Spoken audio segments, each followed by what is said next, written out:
0, 1. Let's get started.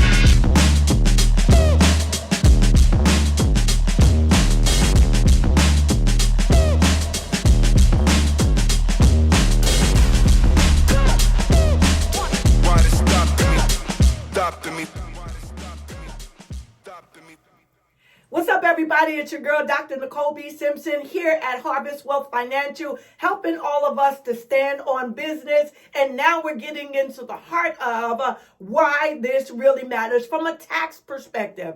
I sort of shared with you how I came into my entrepreneurial endeavors while I had been a CFP practitioner and a financial advisor at that period of time. It was when I started speaking publicly and began writing books. And I was also called to preach. I was called to evangelize. I began to recognize the significance of all of them being deemed or identified as a business. So the first thing that I want you to understand is that when you can see what your skill set, your gift, or your natural talent is, you do want to explore, can this make money? Can I do what I love? Can I do what I'm good at? And can it bring me any additional revenue? It doesn't make sense for me to explore this as a business as opposed to trying to get 1 or 2 or 3 jobs or even accumulate an additional level of debt trying to get a higher education. And so if I go back, I'm going to use my calling as a preacher. And so in the very beginning, being called to preach, the exclusive space that I had was originally a tax write-off. It remains a tax write-off to this day. But all of the investment that I put into my studies also to be a better, more efficient preacher also was very helpful. So many of you may start off with the call. You may then find yourself taking classes or courses or going to Bible college. All of these are expenses that you are accumulating to honor the call that's on your life. Let me broaden this out for those individuals that may professionally play in the church. You're a drummer, you're a keyboard player, you're a musician. You get duly compensated for what it is that you do. So I don't want you to just think preacher. You might be a singer, you might be a drummer, and you go to 4 or 5 different churches each week. Each of them sets you up for you to be the business called you. Public speaker, consultants, y'all get the picture? Good. So now that you are that individual, everything that is reasonable and customary in your ordinary course of doing your business then becomes a write-off for you. So as a public speaker, the mere fact that I'm here, even right now, conversing with you, whatever clothes that I wear to be in front of the camera, anytime I have to get my hair done or my nails done because I'm standing on stage or I'm doing something that is public facing, those now are expenses in alignment with my business because it's reasonable and customary in my ordinary course of business. Can I go a little further? I already told you about the space in your house that is set aside exclusively for business use.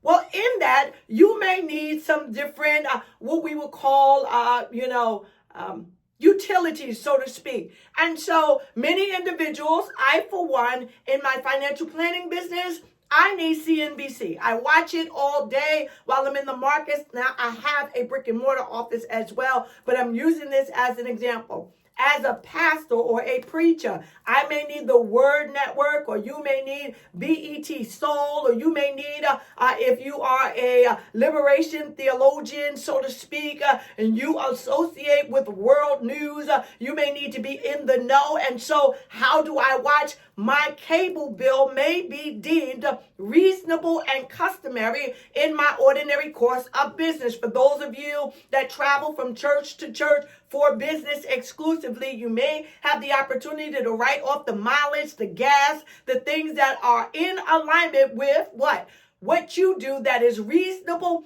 and customary in your ordinary course of business. Any clothes or any, the things that you may need. I keep thinking about a drummer for whatever, but your drumsticks, those become things for pastors, robes that you may have, your laundry or your dry cleaning. All of those are reasonable and customary in your ordinary course of business.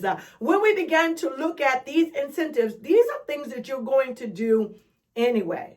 You're going to go out to dinner. If you are a pastor or a preacher, you're going to go out to dinner. You're going to support somebody else in their celebration endeavors, whether it be a pastoral anniversary or church anniversary. You're going to do those things. You're going to give in accordance to what we may call the journal or something of that nature. All of those things are in alignment with your business practices. To be a part of a conference where you get in some educational tools, those things are reasonable and customary in your ordinary course of business. Let me talk about the entertainers for a moment. Those that are creative for a moment.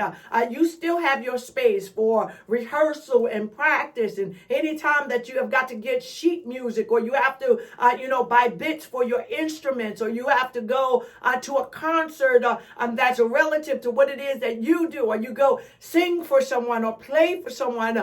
All of those, expenses associated with that really are in alignment with your ordinary course of business. So how can I give you this example so that you know what to do and what not to do? Perfectly speaking, if you are, I'm going to pick a random thing. If you are a landscaper, meaning you are outside all day working on tilling the soil and working on manicuring a lawn and doing all of those other things, you absolutely, unequivocally cannot, you absolutely cannot write off a 3-piece suit. It doesn't work that way. Why? Because it's not reasonable. Neither is it ordinary in your ordinary course of business. It's not customary in your ordinary course of business. It must line up with what your industry is saying is a general expense associated with your business. And so by the time you look at that proportionately wise, you are able to say, this portion of my house, percentage-wise, can be utilized for my business, and I can put it on what's called a Schedule C. What is a Schedule C? I'm going to get into that the next time we are connected. But you're standing on business, and hopefully I've got your juices flowing now so that you're thinking about, how can I make $1 out of 15 cents? 0, 1.